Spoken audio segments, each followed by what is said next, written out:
Bonjour, nous sommes une classe de médias à Bourg-en-Gironde, à 30 minutes de Bordeaux. Ce mois-ci, nous avons réalisé une vidéo par groupe. Nous sommes 7 groupes. Notre sujet part sur le thème de la nouvelle réforme du collège. On vous laisse la suite.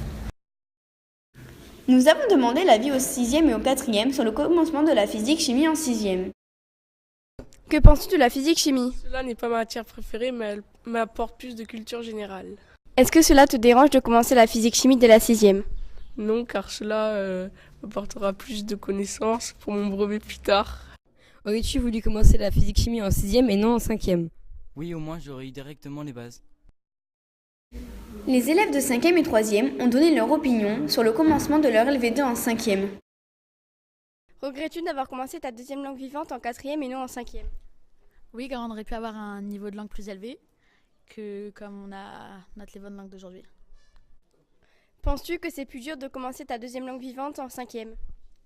Non, car ça revient au même parce que si on a commencé en 4e, on connaissait pas l'espagnol. Et que si on commence en 5e, ça revient au même, je trouve.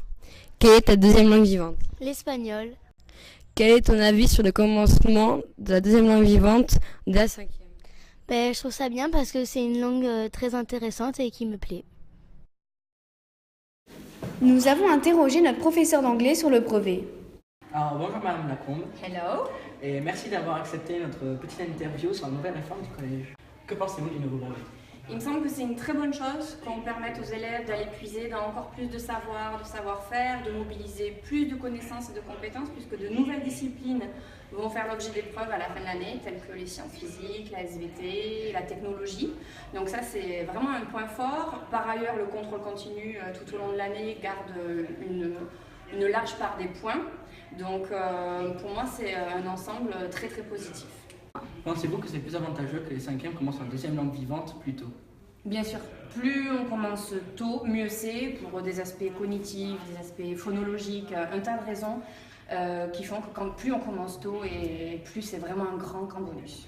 Pensez-vous que le taux de réussite au brevet va augmenter grâce à une nouvelle réforme? En tant qu'enseignante, je l'espère. Maintenant, par expérience, les dernières promotions que j'ai eues ces dernières années étaient des promos qui étaient très enjouées par les matières littéraires, les matières d'expression aussi. J'ai pas eu des élèves très enclins en fait aux matières scientifiques. Donc peut-être que ce n'est qu'un hasard, mais je suis pas sûre que finalement ça change quelque chose sur la réussite du brevet. Je l'espère en tout cas. Eh bien, merci Madame Lacombe de nous avoir accordé cette petite interview. Avec plaisir. Un professeur d'histoire géo va nous donner son avis sur le brevet. Alors bonjour Monsieur Coussy, merci d'avoir accepté notre petite interview. C'est avec plaisir. Que pensez-vous du nouveau brevet? Alors, je pense que c'est une nouvelle épreuve qui permettra aux élèves de prendre un peu mieux conscience de l'intérêt de travailler toutes les matières au niveau de la classe de 3e.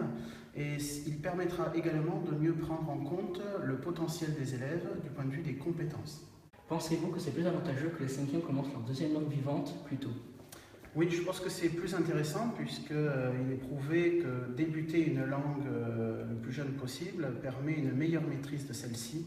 Après, il faut que l'établissement ait les moyens de permettre à tous les élèves de participer beaucoup plus. Malheureusement, à 30, c'est extrêmement compliqué. Il faudrait que les élèves soient 12, 15 grand maximum pour permettre en 55 minutes de cours de pouvoir participer pleinement à l'oral. Pensez-vous que le taux de réussite au brevet augmentera grâce au nouveau brevet? Alors, on verra bien ce que va donner cette nouvelle réforme et ce nouveau brevet. Ce qui est important, ce n'est pas le taux de réussite en lui-même, mais c'est le fait qu'au cours du collège, les élèves ont réussi à développer leur potentiel, à acquérir de nouvelles compétences et par là même réussir leur orientation. Plus que la réussite du brevet, ce qui est important, c'est la réussite de l'orientation des élèves qui vient après. Et tout ce que nous pouvons espérer, c'est que le fruit du travail des enseignants et l'implication des élèves leur permettra de réussir cette orientation et leur carrière future. Maintenant, un professeur d'histoire géo va vous expliquer ce qu'un EPI. Monsieur Coussy, comme vous êtes professeur d'histoire géo, pouvez-vous nous expliquer ce qu'est une EPI? Un EPI est le travail réalisé par une classe sur un thème, mais un thème qui est filé sur plusieurs matières. Donc, par exemple le français, l'histoire géo ou les arts plastiques. et qui voit la réalisation d'un projet à la fin. Très bien, eh bien, merci d'avoir accepté notre petite interview. Une élève de 3e nous donne ses impressions et ses inquiétudes pour le brevet.